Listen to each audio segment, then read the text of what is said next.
My name is Ron Miears, and I have a miracle story. I started about eight and a half years ago. I had not been in church for a very long time. My life was in an absolute shambles in business. I had made an unbelievable amount of bad decisions, both personally and in business, and aligned myself with the wrong folks. And in short, things had basically come to a point where they couldn't get a whole lot worse. Financially, physically, I was incredibly overweight. I had addiction problems, drinking, smoking, and various other things. You can fill in the blanks. And basically had reached a point where I was as far away from what I knew God had intended for me to be when He sent me here to this planet. And to my parents. And my mom, in her infinite wisdom, who's never stopped praying for me and still does to this day, and my brother and my sister. I guess you would call it was a Hail Mary or a last-ditch effort. She and my sister had started going to a church here locally. And she called and asked me if I would give the church one try. And if I didn't like it, she wouldn't ask me again. But that she thought that it would be a place that I would fit in.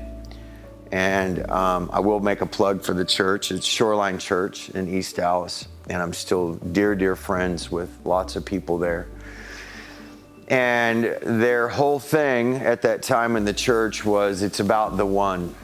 And that was their thing. Just, it's about the one person, one person. We can reach one person and it makes a difference. And I remember that, and I'd gone 1 week and thought, no, this is okay. I think I'll come back. And that week, I lived a long way away from where the church was at the time. And my mom and my sister, for whatever reason, I think one of them wasn't feeling well. I was already well on my way to church, and they messaged me that they wouldn't be at church that day. Well, I almost turned around and went back, but I didn't. I went ahead and went. And I positioned myself at the back of the church so that once we got to the meet and greet part, I could, tell somebody, probably myself, that I had made it, and then, I went ahead and left. But when it was time for that, someone who is now my best friend in the world, from a male standpoint for sure, who's also named Ron, who I did not know at that time, I saw this man turn around and look at me as we were standing up to do the meet and greet, and he looked back 2 or 3 times and began to walk straight toward me. And I realized he was coming right at me and that I was going to have to sit still there and meet him. But what was interesting about that was we only spoke for, a few seconds, like you do in meet and greet. But subconsciously, because he had come over there, I didn't leave. I sat back down. And I stayed there through the whole church service. Before you know it, I'm starting to volunteer, starting to do some ushering. My life's still a mess now, completely. But I was working my way toward what would be the most significant change and what I know to be a miracle to this day that has persisted. I think about a year passed, and I was still struggling with a lot of addiction problems. I was still excessively overweight. My lifestyle was not good. But my life was improving, and I could feel that I was working towards some kind of significant change. I just didn't know what it was. One particular Sunday afternoon, I went to lunch with my mom and my sister. And I have no idea why I did this. I still can't tell anybody why. But that particular day after church, I decided that it would be a good day to have a drink.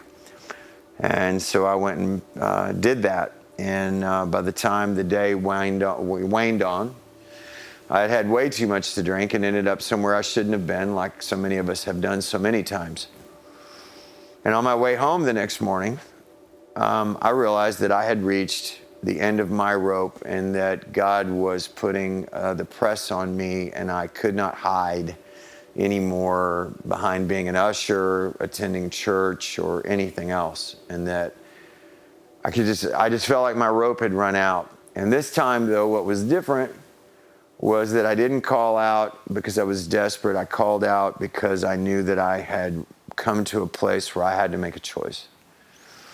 But I had all these problems with food and at times drugs, alcohol, cigarettes, and, some various forms of all kinds of things at times that I'd struggled with my whole adult life.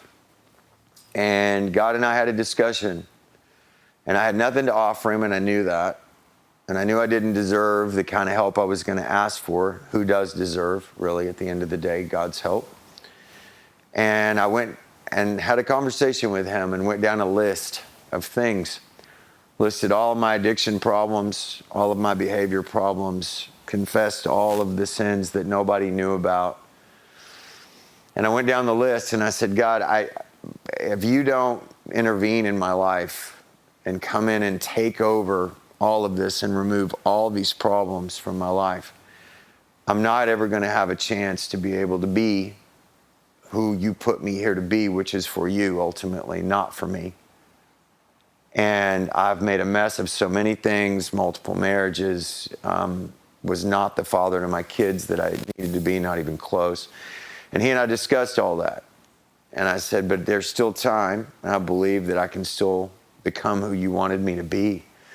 But I said, I need you to remove all these things from my life. And I went over the list again.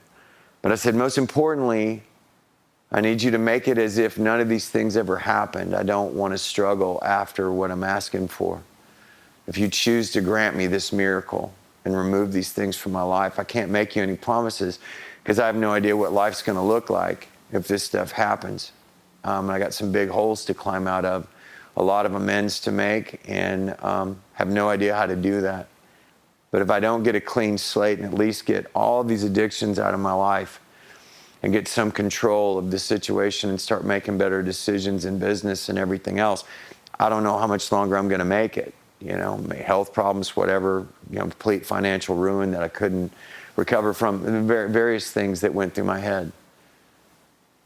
Well, I asked for all those things in earnest that day. I don't know if I talked to him for 10 minutes, 12 minutes, or 15, I don't know. And to this day, I can't tell you exactly what I said, but I know the spirit of it is everything that I'm telling you right now. An angel didn't show up in my car. I didn't feel the Holy Spirit on me. There was nothing spiritual about the silence after that. Let's call it a prayer, a discussion, a plea to God.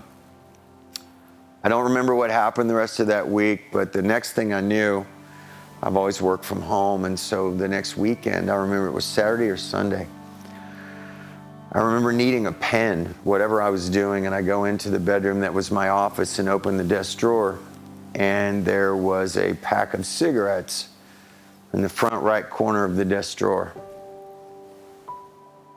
And all of a sudden I realized that pack of cigarettes had been there when I had been there the last cigarette that I had, which was that previous Sunday. And that I had totally forgotten that those were there and or even never even noticed that they were there. And the realization that I had not done any of those things that week, much less even thought about smoking a cigarette or doing anything else that was on that list, hit me like a ton of bricks. And I went, oh my gosh, God, have you done this? And I realized very quickly as tears rolled out of my face that he had. And as hard as it is to hold those back right now, being 7 years later, because the real part of the miracle is not that he did that for me, or the real crux of it was that it stuck. Has life been perfect since then? Not even close. I've been through ups, downs. I've been through a divorce. I've been through business success and years that were not very good, but the miracles have remained. This December will be 7 years. December 15th will be 7 years since that discussion with God Almighty.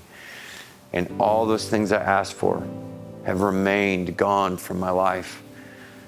And even on the worst of times, family problems, kid problems, serious issues, not one time have I ever thought or felt like I needed to go back to any of those things.